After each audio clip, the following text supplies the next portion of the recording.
haray nene an ko nawni tayla mari 12 ans Allah hokkilan hakkiro ndagol ndiyam mi yeeya mas on ɓe bidoru 2000 bidoru 1500 bidoru 1000 francs ha mi heɓi 25000 komi soda bantara e farine mi sa'i gato 3 Allah sawde gato wonde mi heɓa 8000 wonde mi heɓa 10000 si mango yewti mi tettan non mi yeeya men feƴƴina siko guyaɓe yewti mi tettan non mi yeeya men feƴƴina siko woɓɓe haalniɗan fibre yeeti koccu moɓa ɗum ɗon min heɓa ko min feƴƴinira hay leɗɗe mi fecci mi yeeyi fiyo nene an surro alhamdulillahi rabbil alamin hande min heɓi ko wallitoɓe yo Allah ɓurto e wallude tanti Mariam on jarama albarka yo Allah hokku on baraji ɗi yo Allah ittan en hande aduna e lakara.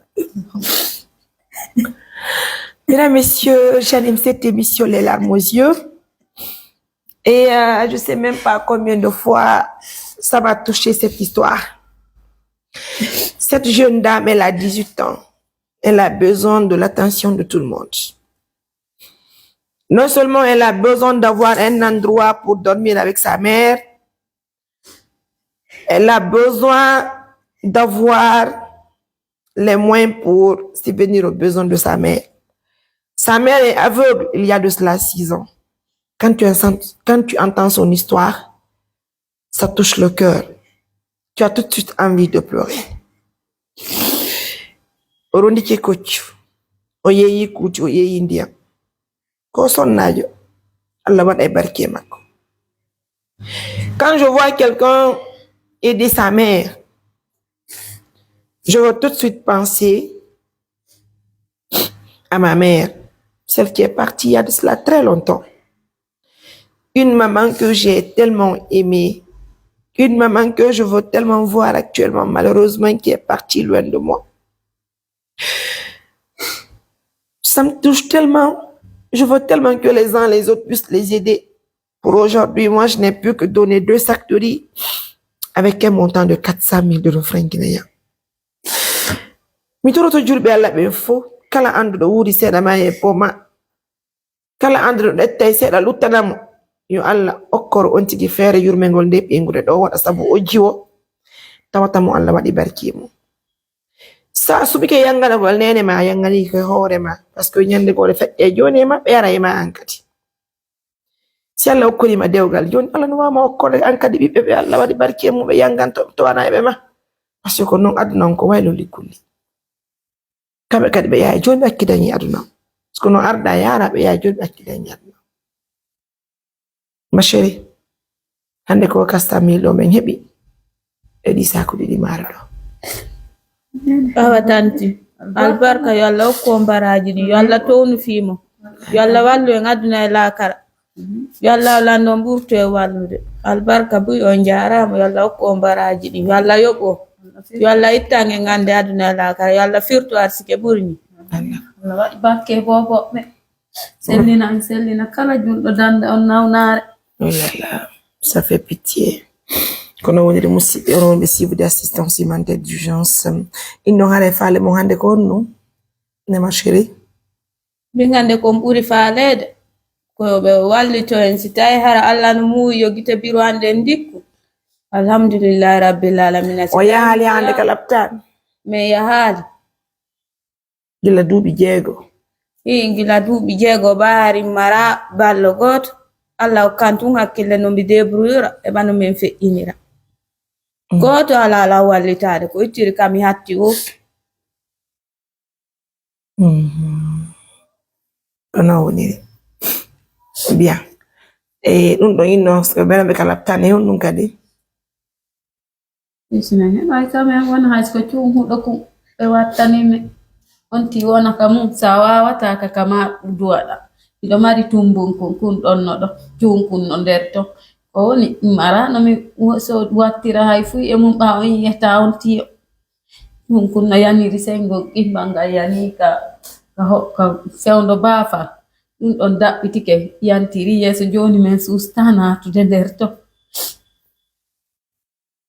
ɓay mi tawi noon cuunku yana e woni minni hande mi accata ha cuunku yana hoore biro am ala nokku ka ɓe wona on sumat mi immi mi yehi ka conserveri mi yiidi e ɓen jiidiraɓe ɓay mi yiidi e maɓɓe mi yewtiɓe ɓenni probléme ala Min e biran fo min wawata wondude ɗon. Kono si mi heɓay ko biro a ñaama, ara yo mi ƴettu biro am mi naɓa ɓe wona ɗon. Min kay mi ɗaɓɓa ka mi débrouille o, mi addana ɓe ñaamete. Ɓay kamɓe kay ɓe mari ɓikkoye buy, alaa ko wallitooɓe. Haray no yinɗa kono on nahiɓirde o ñaamete? Haray ko mi yaw mi layɓana woɓɓe gonɗon ineteɓe jassaje ko mi yaw mi layɓana ɓe bimbi haa e 14 heures. Si mi yehi bimbi si mi layɓaniɓe haa 12 heures ɓe hokkora laññiiri seeɗa, mi naɓana biran ko ɓe ittira kooƴe. Mi yiltito mi layɓa ɗon haa 14 heures. Si ɓen ɗo yahi woɓɓe go kadi ara ɗum ɓe inna ɓe mama. Ɓen ɗon kay mi layɓana ɓe hange 18 heures ɓe hokkala 5 000. Mi yaha mi soodana bira ñaamete 5 000, mi yoɓa 5 000 paasi mi hoota. Bimbi kay mi yoɓa 5 000 mi arta. Wow. Anisata ɗum na? Mo ɓe ko waɗi o waɗani hoore mum. Donc kono woniri musidɓe ono wonɓe suivi de assistance humanitaire d'urgence. Haray on fof moɗon ko pellel wonɗon ka? Biran ka conserveri legami halfide min ka lan walade ka kawtal ɓe amen go ɗon. Pellel kanko woni walade. Kono non joni wallirta biro ma yewre ɗum ɗon? Ɗon mi mara feere ɓay kamɓe tigi ɓe suti ala woni kamen wawa wondude. Kono bimbi si mi aray taw mi darta ɓe ado mi yawde. Mi aray mi wallito jooma sundu mi fittanaɓe mi woncita mi layɓa mi ƴoganaɓe. Fii kamɓe kadi taɓendu mi wallitaaki ɓe. Min mo mi hoota si conci biro andin tuuni nden ñande si mi golli haa 14 heures mi yahata gollugol fii 18 heures mi yaha mi uppa conci ni mi wengana ɓe ɗon mi woncitana ɓen noon tande nden min mo mi hoota. Ñande woni conci ko ɓe jogi kon tuuna nden ñande mi yaha mi golla hange 14 heures mi iwa ɗon mi yaha mi golla hange 18 heures ɗa kadi mi ara mi soodana ɓe ñaamete mi yilto mi hoota pellel mi waaloya ka kawtal ɓe amen ɗon. Ay ko biro ma woni ɗon on fof on wawata hijjude ɗon ne?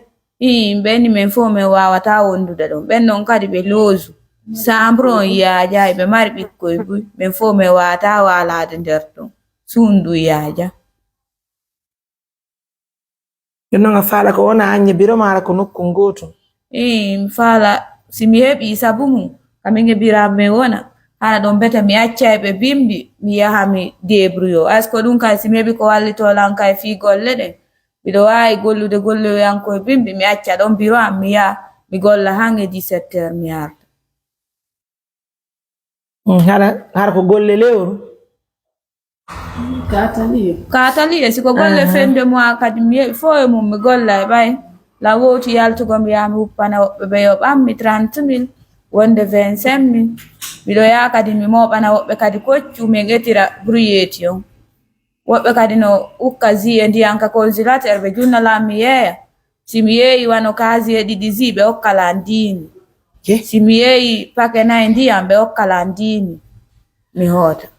Ça va aller, mesdames, messieurs. C'est une histoire qui touche le cœur. Bon courage à cette jeune fille de 18 ans. Bon courage à la maman. Prions Dieu que les partenaires nous assistent au plus vite que possible. Encore une fois de plus, grand merci à nos millions de partenaires. Prenez bien soin de vous. Bonne soirée.